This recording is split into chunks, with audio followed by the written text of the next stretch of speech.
What's up, everybody? You are watching NASA in Silicon Valley Live for November 15th, 2018. I am your host, Matt Buffington, and joining me as a co-host for the first time ever is NASA's very own Tiffany Blake. Hi. It's Tiffany, for people who haven't seen your byline on nasa.gov, she's very famous. Go ahead and tell everybody, everybody what do you do at NASA? Famous? Well, I work in the Office of Communications here at NASA Ames, and I cover all of our tech and engineering projects, as well as some of our mission activities.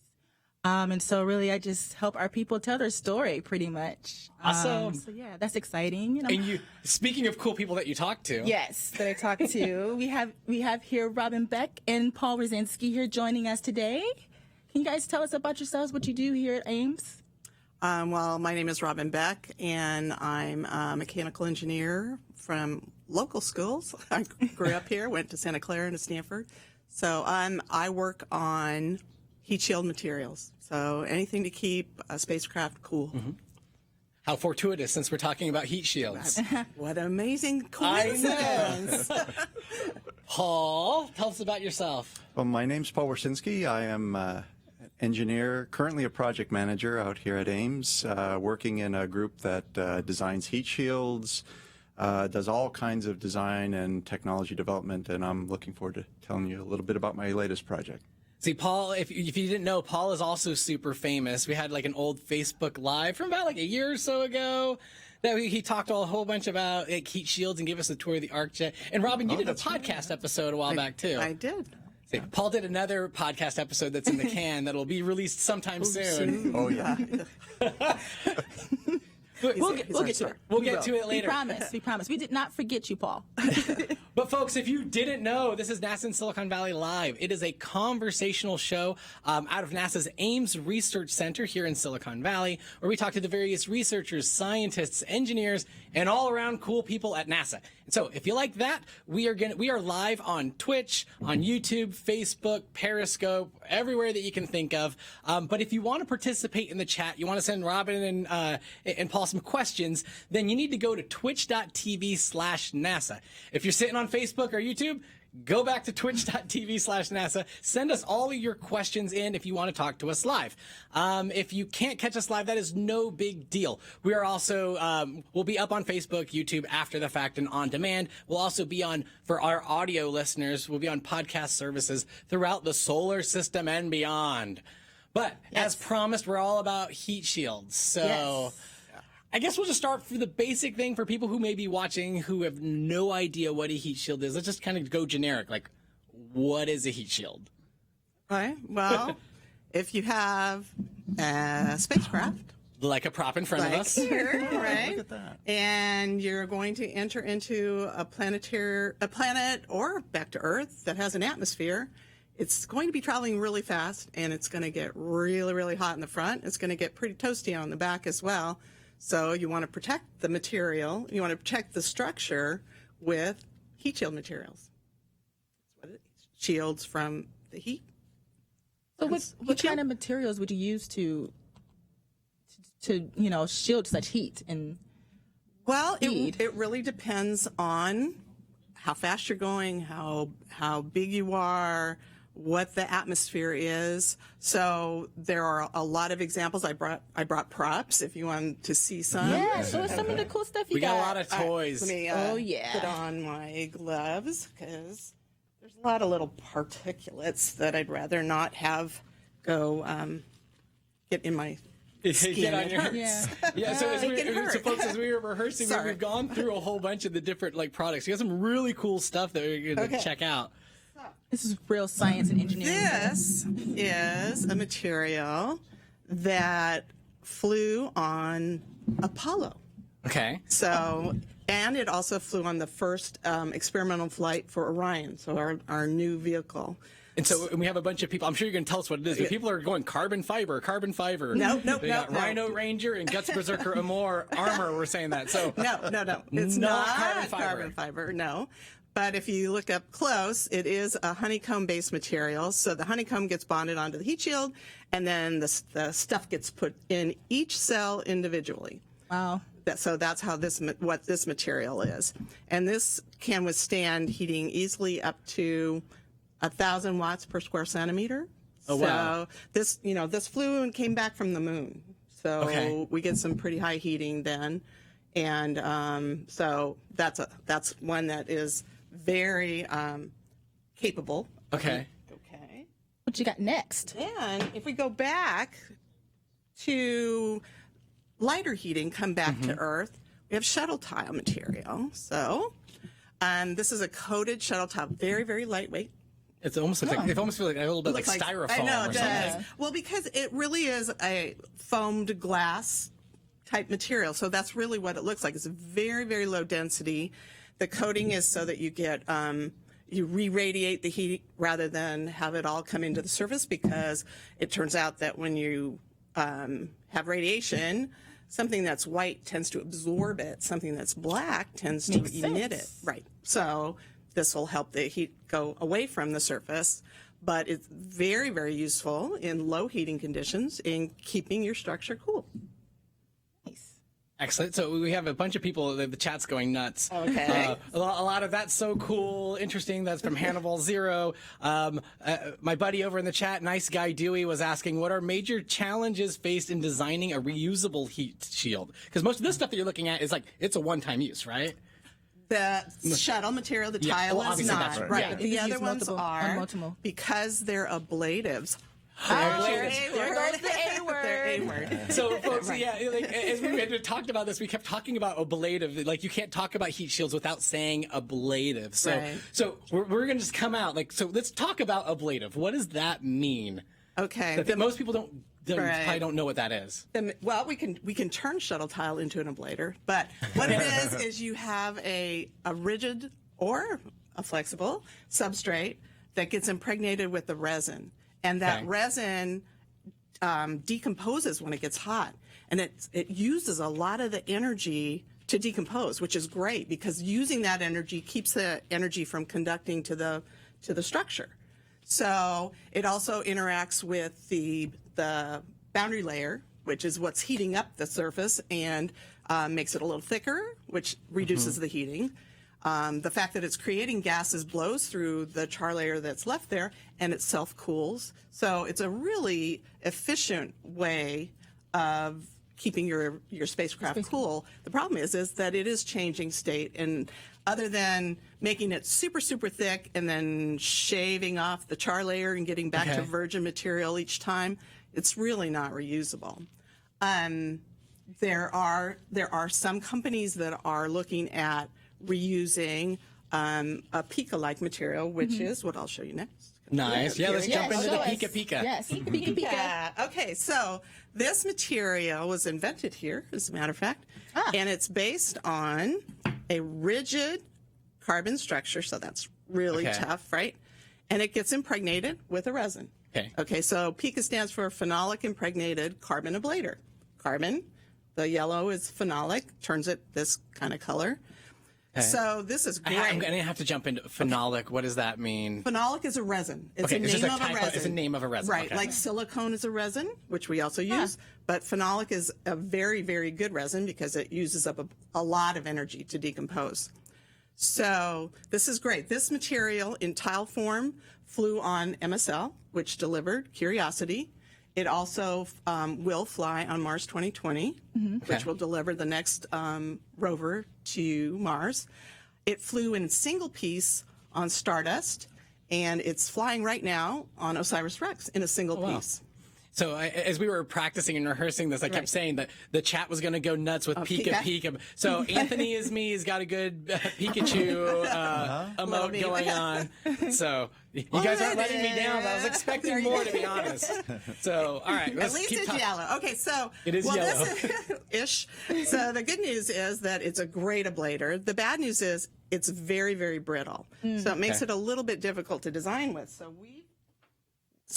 we've been working on an advanced version of that. So this is a new heat shield this material. Is a new heat shield material that is based on carbon felt, which is flexible. Okay. See? So we take that. Now, once we impregnate it with about the same recipe, It becomes rigid. It's not going anywhere. But we can mold it before we impregnate. We take this felt, we mold it, and then we Shape you impregnate, want. and so we get the best properties everywhere rather than just along certain lines of a tile. So it's near net shape. You can see, we can machine it and machine plugs out of it, all kinds of stuff. So then the even better news is that it's even more thermally efficient than Pika is. It weighs about the same, very lightweight, weighs about the same, but it's even better than Pika. So a couple shout outs from Pumpkin Pie. We're seeing you, dude. He was saying this is epic. Mr. Heat Shield Girl is saying just a big old Pika. So a lot of shout outs for that stuff. And then I was gonna say, I saw one that came in from Ztron was just saying is it structurally bonded, not chemically? Does that sound right? Yeah. Yes, it is. It is bonded with an adhesive to a structure. And so it makes it more efficient. Which? Or the last one you just showed us. Right, it's more efficient only because it's more efficient because of it. Well, we can make bigger tiles, right?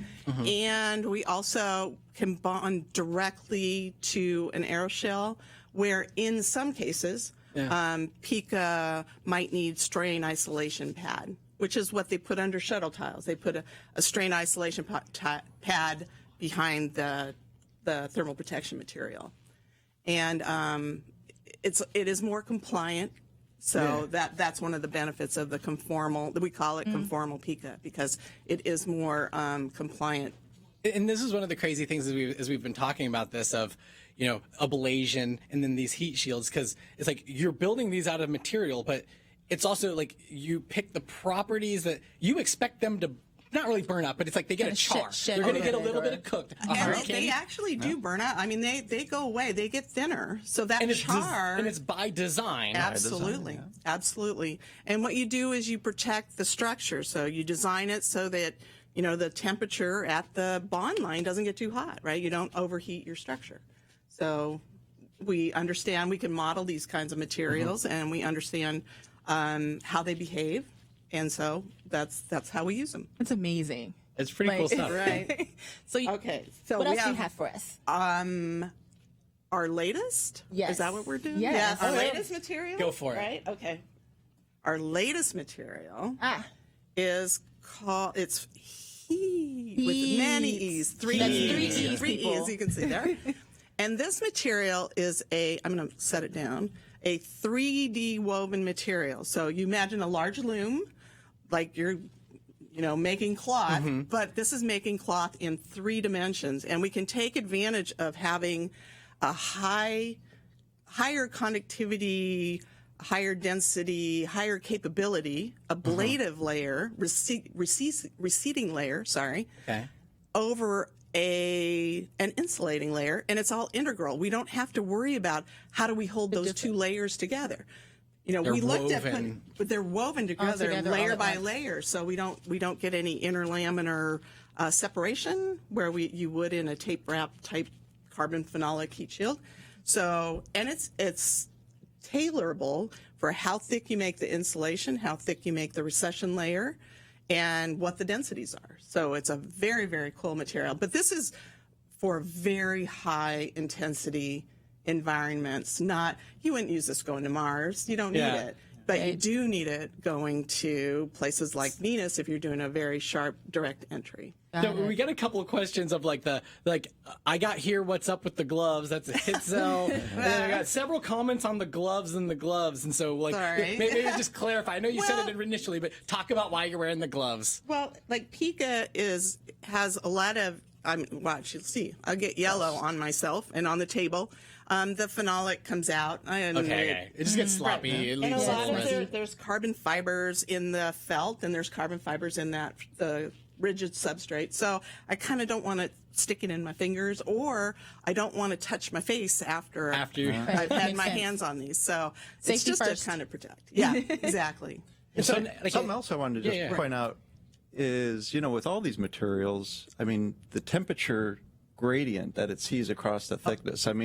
So on the hot side, that surface can be seeing several thousand degrees, but just a half an inch or an inch away, it's at just a few hundred degrees. I mean, Exactly. and that's Wow. what's really amazing about all these materials is Right, it's a very, very steep gradient. They're insulating materials, a very steep gradient through them, thermal gradient through them. You know, we have to protect that structure, and that structure could be something like aluminum. It can't take a lot of temperature. It can also be a composite. I mean, there's a lot of limitations now protected. how hot this back wall is. And what happens with this material is it's very similar to Pika in that, or similar to the conformal Pika in that we take the woven structure and we mold it. So this was flat when it was woven, and we put it over a mold because it is, it's thick, but it's stiff, but it is cloth, and then we impregnate it so it's a near net shape. Now this has been machined, but this is a near net shape. And we were talking about it, like these are woven materials, and I was kind of like, what is this, like a big mechanical loom? And we're like, Absolutely. that's exactly what it is. Exactly what it is, yes. is this like sitting somewhere in a warehouse? You have this big Oh, loom? no, It's like, we don't do this. We're not doing that. Right. No. There's a company in Pennsylvania that is weaving for us, and they started out weaving ribbons. Okay. Ribbons for hats, and they now they're are doing heat weaving. shields. Yeah. Yep, they're weaving heat shields. They weave protective materials and other stuff too. But yep, they're weaving stuff that's going to space. Wow. So I have a question. Sure. Basically, we need different heat shields for different missions. Correct. Right? So say I was going to Mars or I was going to Earth. Like, what kinds of different heat shields would I use for, to re-enter Earth or to land on Mars? Right. Well, the Apollo type material, the Avcoat that I showed, would be easily coming back from the moon, going into the Earth's atmosphere. You don't need it to go to Mars. Pika is perfect, or it's even a little better than it needs to be, to go to Mars, because the heating there, our peak heating there on our heat shields is about 200 watts per square centimeter. Coming back from the moon, we're over 600 to 1,000 watts per square centimeter. Going to Venus, we can be as high as 5,000 watts per square centimeter, maybe even higher than that. We need things like heat. So it really depends on what your atmosphere is. And the whole reason of all that is you don't want to carry every ounce, every kilogram is Matters. precious. So Right. you don't want your heat shield to weigh any more than it has to, because that's taking away mass that you can be doing science or something else. Right, your Right. payload, it gets reduced. So, and going on along that line of like Venus and especially for Mars, we have two questions. One came from a man called Steve for how more advanced is the heat shield for new rover for Mars 2020? And similarly, Mr. Heat Shield Girl said Mars 2020 heat shield is the same as Curiosity heat shield, I think. Yes, So it talk is. a little bit about that. It is exactly the same. And so we've just been making Pika. We've started there machining the tiles. We are, to save money, didn't want to redesign, right? So you wanted to use as much of the design from MSL, which delivered Curiosity. You wanted to use the same design as much as you could possible. So there are 27 different tile designs on that heat shield. So you didn't want to have to start over and redesign. There are 113 tiles on the heat shield.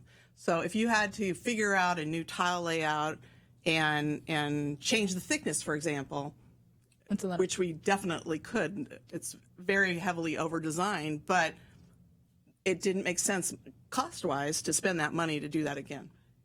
And so I want to come on over to one of the questions from Rye Oranger is asking, and this is a pivot to, we can't talk about heat shields without talking about the arc jet, because their Right. question How goes do we into test it? how are heat shields materials tested, and can you replicate temps in a lab that are seen in production?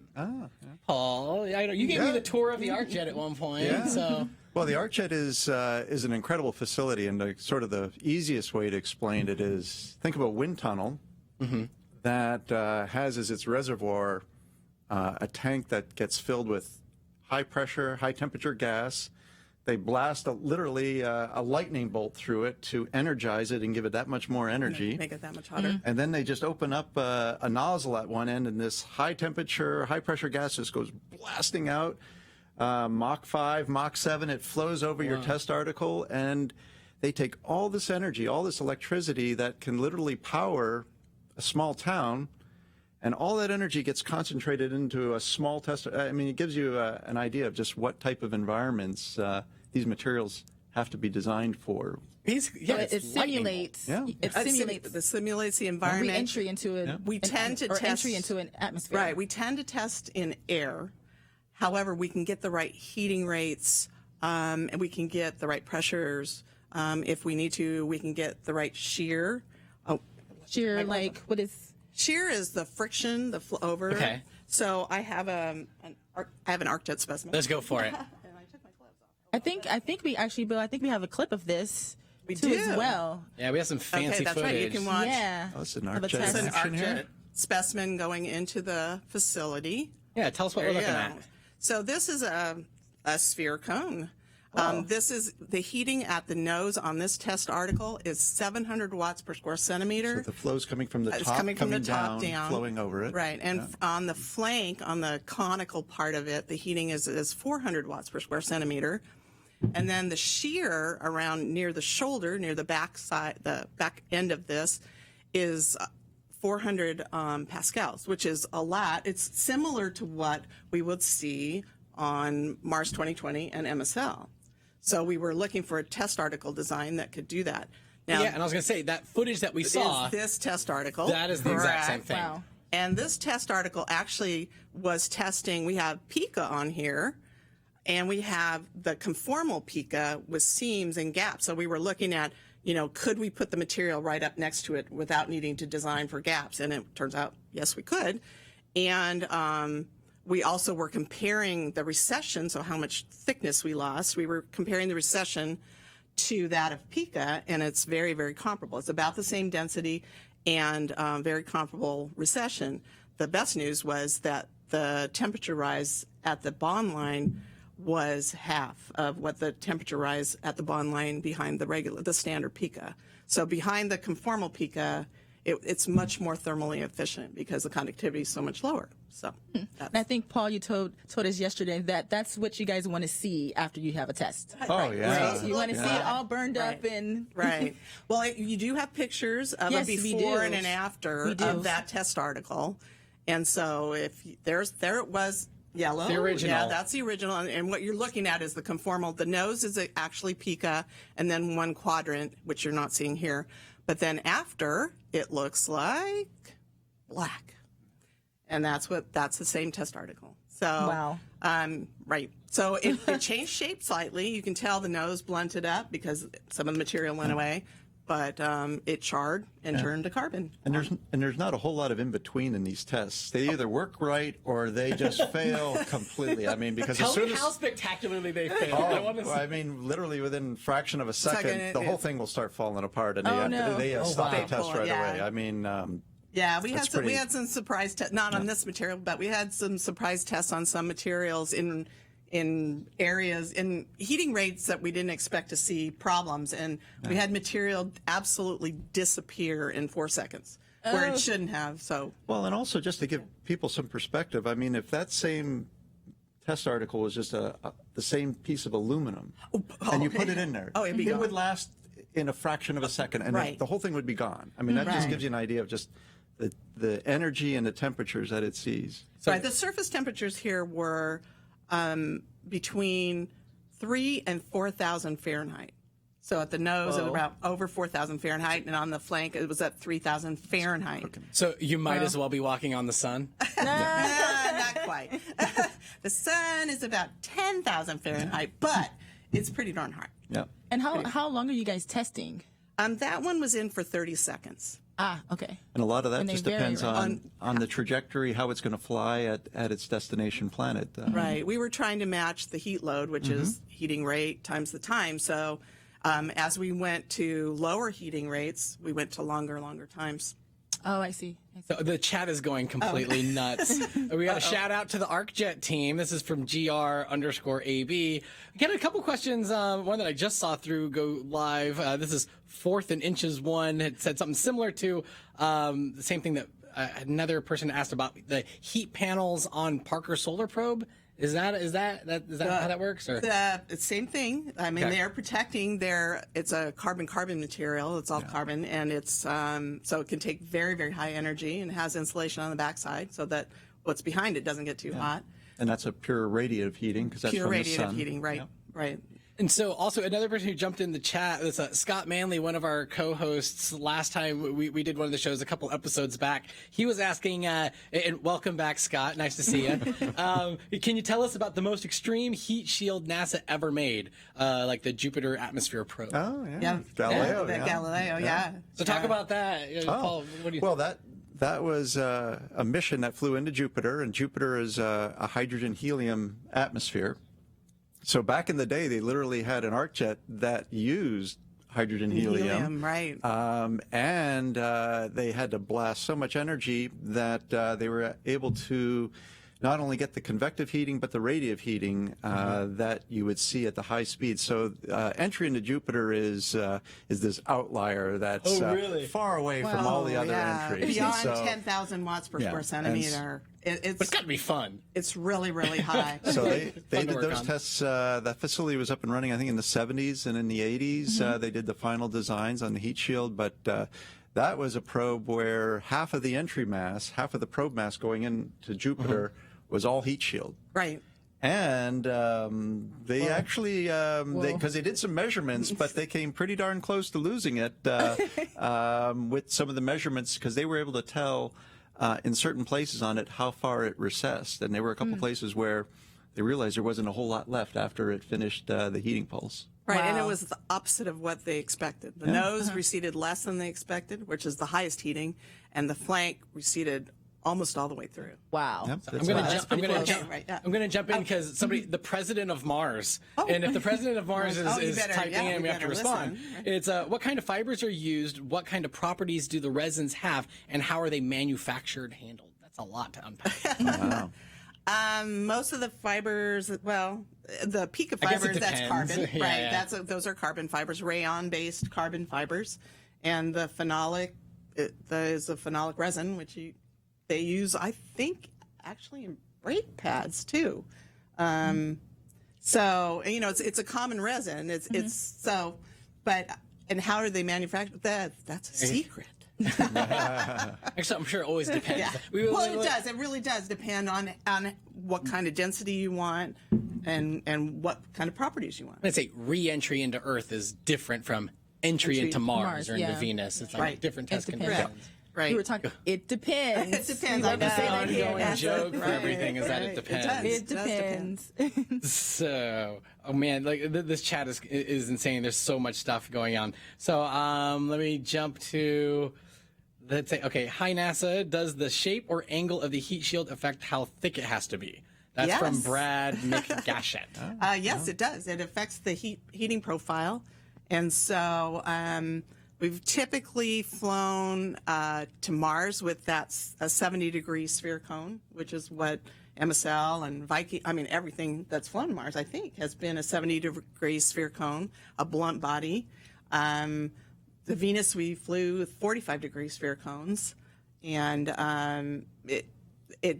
it definitely affects what the heating on the material is, and the thickness is dependent on what the heating on the material is. It's funny because I feel like we could sit here and talk this all forever. day. Right. Even and clearly, like the chat can talk all day about this as well. There was a question that came in from Raj 2017. What about inflatable heat shields? And I thought that might be a good transition to some of the other stuff. And I'm also looking at Tiffany, who makes How me you sure doing that I'm on on time? track Yeah. on Yeah. the things that we need to talk about. Are we Yes. going to pivot over? Yeah, no, I think we could take or we can. Sure. Yeah, can. You tell me. Well, I mean, we've been talking about a lot about Mars too, and so I know the agency we're all excited about InSight landing in a InSight's couple of weeks.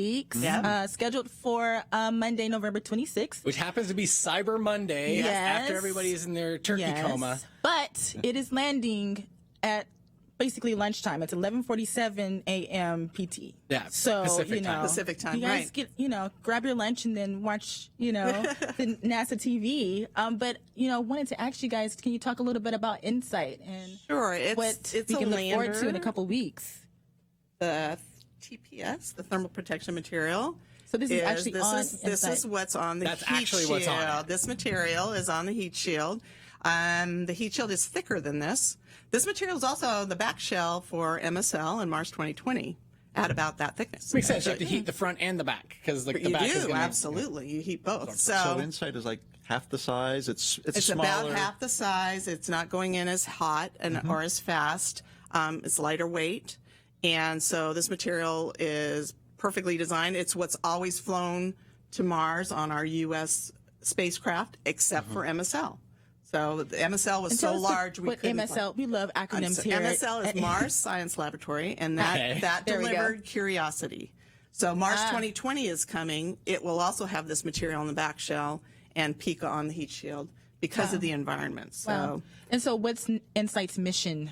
What will the lander be doing on Mars? The lander will be measuring the temperature through the thickness of the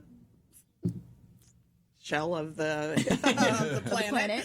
Yeah. And it will also be measuring seismic activity. So there's a thermal probe that'll go down about 6 meters, so 16, 17 feet or so.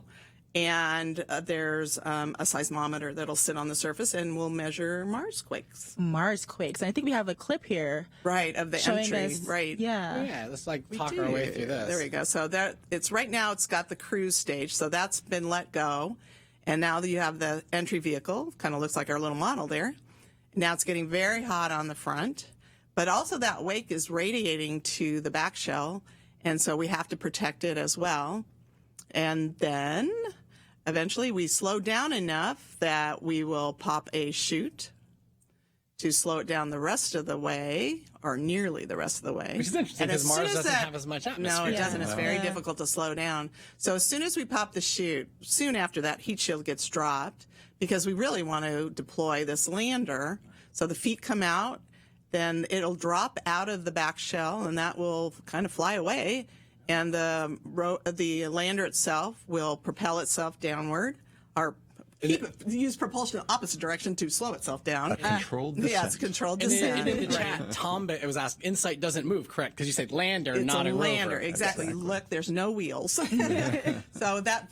this is because it lands near the poles and it doesn't have to move. It is powered by solar power. It's not nuclear powered like Curiosity is. And so it will sit there, and it has a 2-year mission. So, and gathering data. They do expect, they know that Mars gets hit a lot with asteroids and foreign bodies. And so the seismic equipment should be able to measure the impacts as well. Wow. So sadly to Pogu _ that was not live footage. No. But we do have no. not live footage. We have some footage of some of this fun stuff that Paul's been working on. Right. Am I Yes. spoiling it? Am I jumping too early? Yes, a little bit. All right, You all right, know, go we on. do want to tell the folks, for more information about InSight, you can go to mars.nasa.gov/insight and make sure you tune in on the 26th to see that exciting land. And then I'd also throw out a reminder for folks who are watching. If you're watching on Facebook, YouTube, Twitch, we are live right now. But if you want to participate live on the chat, you need to go to twitch.tv/NASA. We have a ton of questions coming in, and you're in luck because about the last 10 minutes we're going to spend doing rapid fire questions.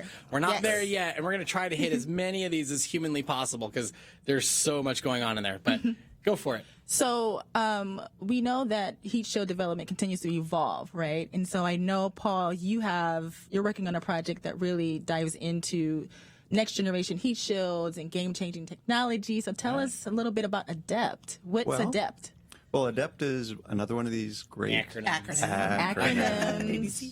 adaptable, deployable, entry and placement technology. So that's a mouthful. And the way we try to describe it is, up to now, what we've been talking about are heat shields that we call rigid heat shields. So it's a solid structure, able to take high temperatures, but it's rigid. So what you launch is what enters the planet. And what we have seen is there's a lot of missions out there that could do more if they could be launched with a heat shield that opened up to even bigger sizes.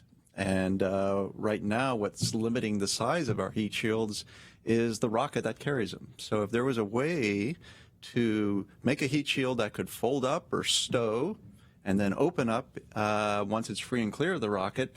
We could do more things, go to do more science. So that's what Adept is. Think of a heat shield that works like an umbrella.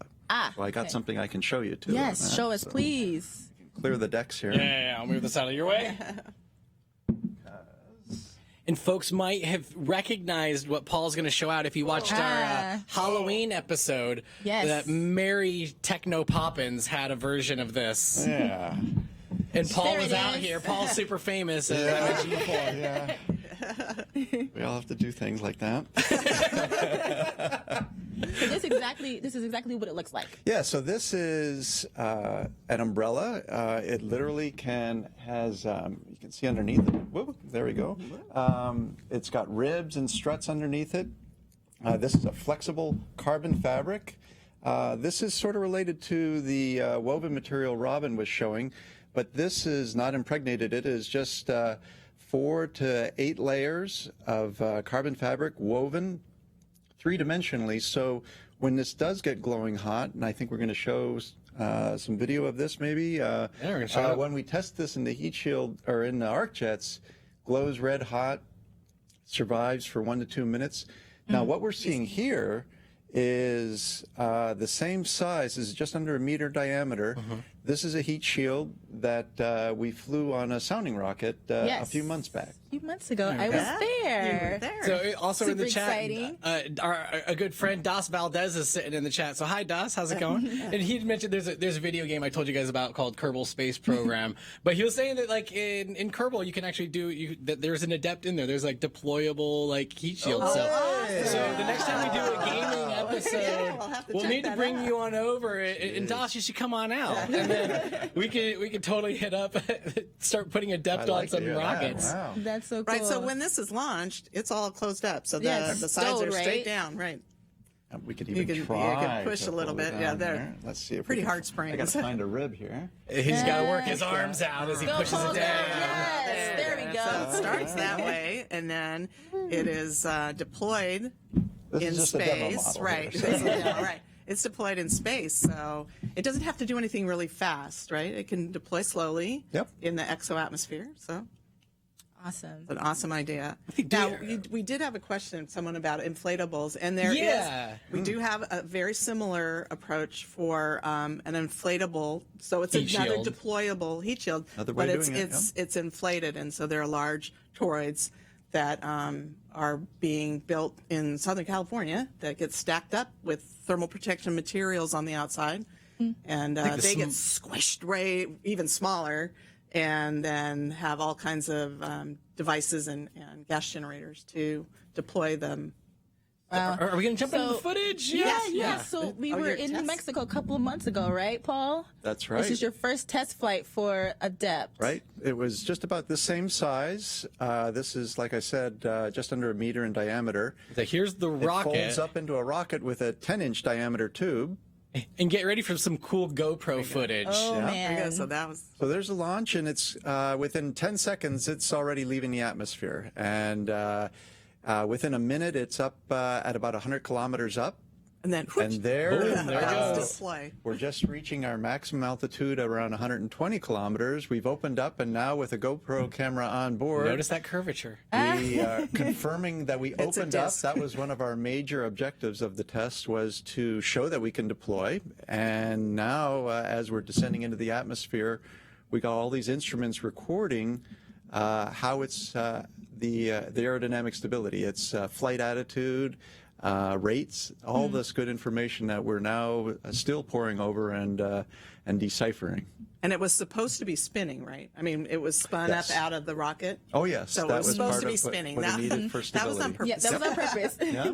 So how long does it take to, get from the start to your first flight test? Oh, well, we've been working, the Adept project has been active now for, at least 6 or 7 years. The last 2 years, I'd say we were hard at work on the sounding rocket flight test. Up to then, we had been doing a bunch of ground tests. We've gone in wind tunnels. We've gone in the arc jets. We've done all different kinds of tests to try to understand and make sure we're confident in how this new heat shield can perform. But then ultimately, like with a lot of things that go into space, people will only believe it when it flies in space, and so that's that was part of our purpose of this flight test, and it did what we wanted to do. And then we're hoping down the road to even do some more adventurous flight tests coming in from orbit to where we'll actually see heating, that you'll see in an actual mission, and that's how we'll really get higher confidence in this. So those are like the next steps for Adept. We hope so. Too. Yeah, absolutely. Awesome. I know when I was there with you guys, just seeing the team together, prepping, getting, Adept into, like, it's stowed into the rocket and things like that. And you can't believe it's, like, really in the rocket. But when you see it, like, it's your stuffed Super in Bowl. there. Yeah, absolutely. So you get to see the team, and he has a really great team, and just, like, their interactions and just how they finally got to, like, their first flight test. It's really, really cool. And Paul running out with his. Also, I remember when you guys were retrieving Adept after the test, they just everybody jumped into an SUV and drove off. There were almost skid marks in the desert. They're like, sand. go. They're like, go. Well, we were this is at White Sands Missile Range. It's an Army base, and they had all kinds of other activities going on that same day, and so the recovery crew was in the helicopter was coming and going all over. They couldn't tell us exactly when they were going to come to do our part of the mission. And so they said, just be ready at any time. And so sure enough, 4 hours later, get a knock on the door.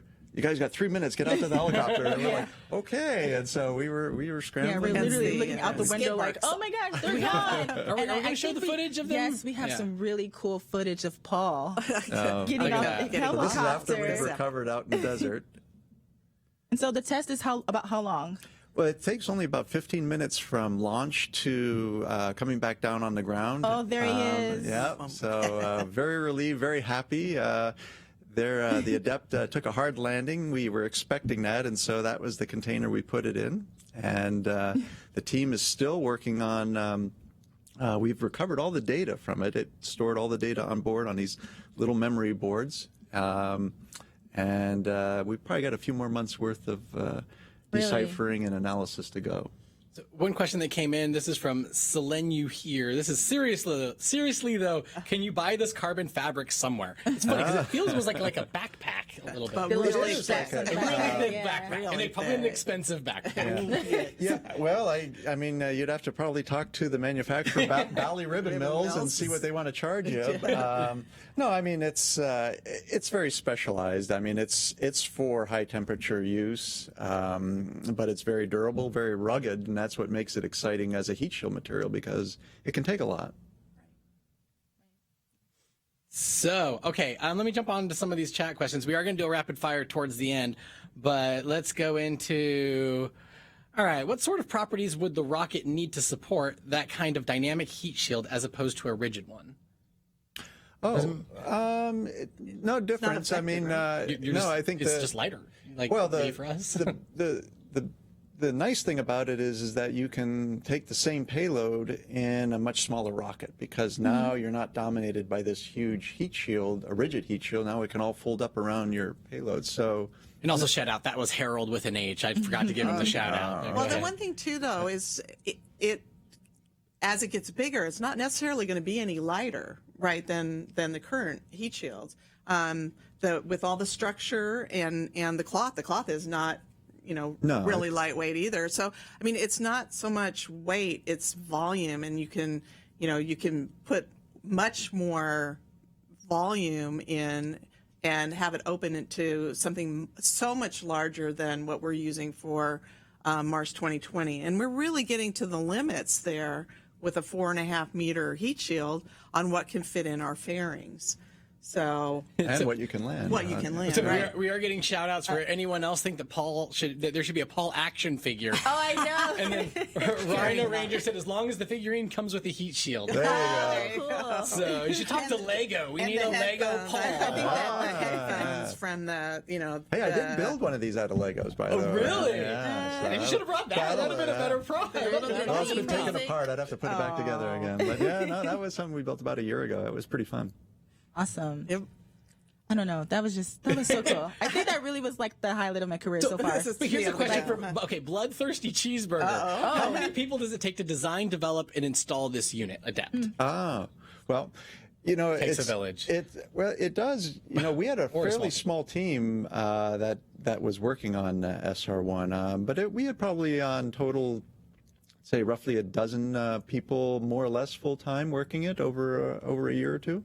Okay. Just for those tests, Just for the right? test. The design, the preliminary designs over the last few years has yeah. been, a lot of people working, and designers and analysts and people for doing all the instrumentation. Mm-hmm. So, I think, Paul, you mentioned to me that it took a long time just to get the fabric right, to find the Yeah. material that you needed. The first couple of years, all we were worrying about was how to weave the fabric and how the layers would get set up. We weren't even sure that was going to work, and so we had to prove to ourselves that a fabric could take the loads. Because that's what's a little different of this than even a rigid is. Now you have this fabric that's being pulled while it's glowing at 3,000 degrees Fahrenheit. So it's got its work cut out for it. So a quick reminder to the folks, we're going to do rapid fire in the next little bit, but we're at twitch.tv/NASA. If you have any questions, jump into the chat now to add those. Like our friend Jennifer, who's put in a couple questions over and over,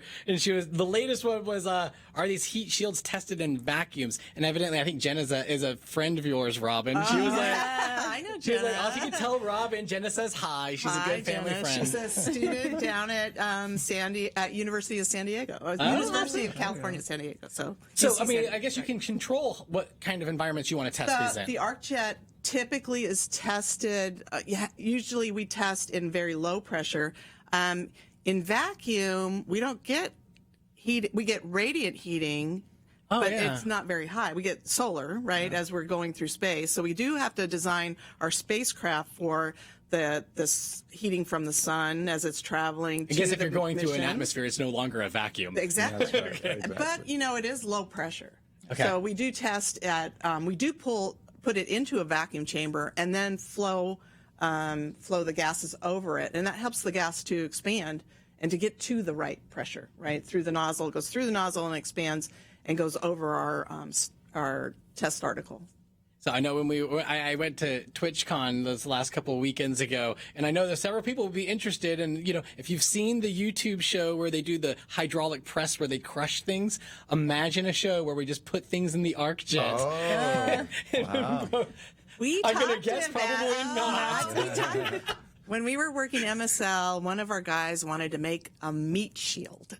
A meat shield? Barbecue. And different, I like that. right? And different meats, and I would see watch how that. they would cook. And you could only do them really short time. But was Kobe beef different from Bacon. American beef and pork and stuff? So we did have one person who wanted to test a meat shield. Wow. A shout out to Space Master. He asked before, how do I watch this show live? You are watching this show live right at this moment. Right and he also now. gave a shout out to Gary Jordan, who's over at Johnson, because he says that he's friends with Gary. I do know Gary. He's a cool guy over at Johnson. But we're going to keep going to a couple more questions. And I'm going to look at, can such a shield cover objects with irregular shapes like a decommissioned satellite? That's from Baba Keys. I don't know. Well, irregular shapes. What kind of crazy shapes are you looking for heat shields? Or for the most part, well, that's one of It's the a things dish. they're talking about with Adept is as recovering satellites, small sats, right? Instead of just having them burn up as they come into the atmosphere, actually recovering. So, or from shuttles, sending not shuttles from space station, doing down mass, right? Sending experiments down. And so they're looking at things that start small and can deploy outside of the space station so they don't take up as much space. But could they send down experiments, right? And be able to recover them fast enough to look at the data. So, and they are, we look at these as for small sats as well, for small satellites to enter atmospheres and then to go into orbit around them. And so one question for Paul that came in from Cats Love Mars. But this also, we just kind of brushed over it. We showed the sounding rocket. And so Cats Love Mars was asking, what is a sounding rocket? So how is that different from a normal rocket? Well, I think generally a sounding rocket is where it just goes literally up and then it comes back down. So it doesn't have the oomph that bigger rockets have that would put a payload into orbit. And so sounding rocket, I think, goes back to the days when they were just trying to study the atmosphere. So they would just send instruments sort of straight up, and they would measure some at some altitude, take some measurements, but then come back down. Awesome. Tiffany, is there anything you want to hit before we go to rapid I fire? think we should speed it up and go into rapid All fire. right, but I'm going to have Eric open up the audio for Bill and Dave over in our control room. Guys, are you guys ready to rock and roll for some rapid fire? I'm in the mood for some rapid fire. Go ahead and roll the thing. We have and a heat shield. There you go. See, we were not going to waste that animation. Not at all, We're man. going to use it. Perfect. That's a heat shield. As we right? learned when we were appreciate that. practicing rapid fire, sometimes rapid fire isn't so rapid. Yes. Really. But we're going to try it, and I'm going to grab some of the latest ones and kind of move our way up. Okay, what part of the heat shield gets hottest? That's from Tombit. Oh, usually it's this part right up here, the nose. All right. Stagnation. We call that the stagnation point. All right, is there an estimation of how much money is worth investigating in more research and material cost to lose 1 kilogram of weight? That's from Zapfitz. 1 kilogram, not so much, but half the TPS weight, definitely. And again, it depends on where you're As going, always. on what kind of heat shield you need, and on how heavy it will actually be. Okay, so what material is the disc on top for Adept? This is Invincible Moon. Oh, well, what we're looking at for this guy right here, this is literally stainless steel, and this is some 3D printed plastic, because this is a demo model. But what flew for SR1 was a metal nose, and we got away with that because we only flew to Mach 3, so we didn't see real aerothermal heating. Only Mach 3, whatever. Yeah, just barely It's not got very the paint fast, warm. right? But for planetary entry, they're actually looking at flying with conformal Pika. Yep. Right on. There's their Pika There, again. your Pika. I know, you guys, Yeah. you guys in the emotes, don't let me down. All right, we're going to keep moving. So are there any other cooling systems that work with the heat shield for Adept? This is star molds. Cooling systems. Well, we've looked at, one of the challenges with this is the fabric gets red hot, and that's great because it's carbon material, it holds together. What you want to do, though, is be careful with things underneath it that are also going to get hot just because they're close to the fabric. Yeah. So we've looked at insulating materials that can go underneath the ribs, sort of between the ribs and the fabric, to help keep that heat away. And then also on the payload itself, some sort of Yeah. blanket on the payload to keep it from getting radiantly heated from the back side of the carbon. All right, some are coming in. I have old questions and we have new. Oh my gosh, it's coming. Rapid, rapid, come on. What is the multi-layer insulation made of? That's our buddy, nice guy Dewey again.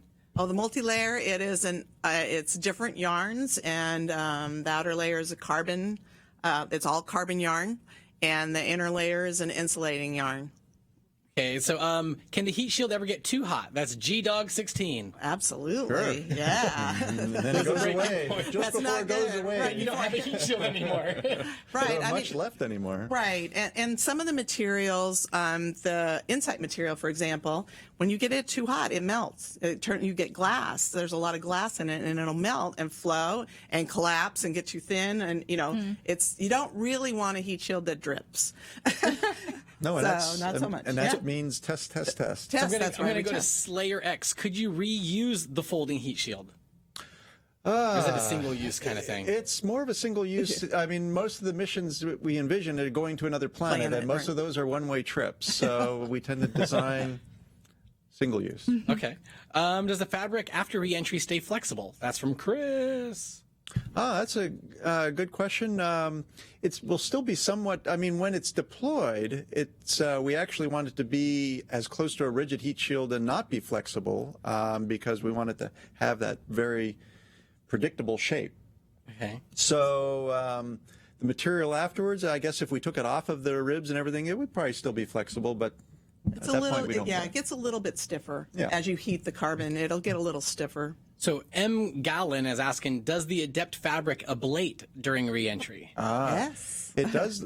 We do see layer loss. The carbon, now it doesn't, there's no pyrolizing going on because Right. there's nothing infiltrated. But what happens is the carbon oxidizes. That's the primary mode at which layers go away. And we knew that was going to happen, and that's why we have to do a special weave so that we don't get holes or anything. Multiple layers. The whole thing doesn't 3D go flying woven. apart. It was Right, they designed that way. Right, you calculate Everything is designed that for way. how many layers are going to go away, and then you have structural layers below that. No, and we saw tests early on where if it wasn't woven right, it would go away really quick. That's the famous arc jet test. Yes, we did our jet tests on the 30 fabric. seconds and it's gone. Another question from Tombin asks, what past programs, Apollo Space Shuttle, have carried over to what you're designing now? I mean, obviously everything kind of builds on It each all other. builds on it. Well, Apollo, With Orion. for Orion. Now the honeycomb in the Orion in the Avcoat material it flew on the first experimental flight for Orion. For the future flights, they're flying that same material but without the honeycomb. So it's now molded into blocks and machined and bonded onto the structure. We talked a little bit about this. This is from Timbo. Do the sides of the spacecraft need heat protection too? We talked a little bit about that. Yes, absolutely. Yep. In fact, we talked about for MSL and for Mars 2020, the material that's the heat shield material for InSight is on the back shell As well. to protect the back shell of the bigger, heavier, faster missions. Okay. So we definitely have to protect that. Okay, the heat shields. Okay, somebody is saying the heat shields I weld on go on jets that are made of T or Ti. I don't know. Titanium? Titanium. I guess. Right. Alrighty then. Oh, Yeah. they know what they're talking about. They know. Hey, Pro Mitchell knows what he's talking about, and he's asking, "What's the reason your heat shields are made of carbon? Why carbon over titanium?" Well, I mean, titanium, great high temperature metal, but it just wouldn't survive these Not high type of extreme environments that we're seeing here. It would melt and go away in a second. Right, on Got that, Pro jets, Mitchell. right. Even for the supersonic jets, they get warm. Yeah. Oh, wow. And titanium would be enough. But these get hot. Our rapid fire is getting rapid as we're about like 2 minutes left. It's KLC is asking what temperatures can it protect up to. So what are maximum temperatures are we thinking of here? It depends on the material. Carbon can go easily above 3,000 Kelvin. So let's see, about 4,500 or well over 4,000 Fahrenheit. So it will get very hot. You get to a point where it stops oxidizing and it just starts going off as carbon. So it starts subliming, but it can get very, very hot. Other materials can't get that hot if they get above, the glassy materials get above about 1,600 Celsius. 2,500 Fahrenheit. So if we can hit up one more question. This is from 4-year-old Ellie before we go into the outro. Hi, Ellie. How much cooler is it underneath the umbrella than on top? It, And then I got 1 minute to go. Yeah, Let's go. It's it pretty is. hot. It's still pretty warm on the back side of this, so that's we have to pay attention to that. Not as hot as the front side, but still, it's you wouldn't want to touch it on the back. Right, it's about That's a good 400 question. to 500 degrees difference. And the point is to protect what's inside. Yep. Right. So, Yeah, right. But folks, this is all the time that we have. We got to wrap things up. This has been NASA in Silicon Valley Live. It is a conversational show out of NASA's Ames Research Center in Silicon Valley, where we talk to the various scientists, researchers, engineers, and all around cool people here at NASA. And if you like that, we are on Twitch, YouTube, Facebook, Periscope. And once the show is over, we'll have on-demand video. So if you couldn't catch us live, don't worry about it. Go on to on-demand. We'll be able to watch that there, including next week up on NASA TV.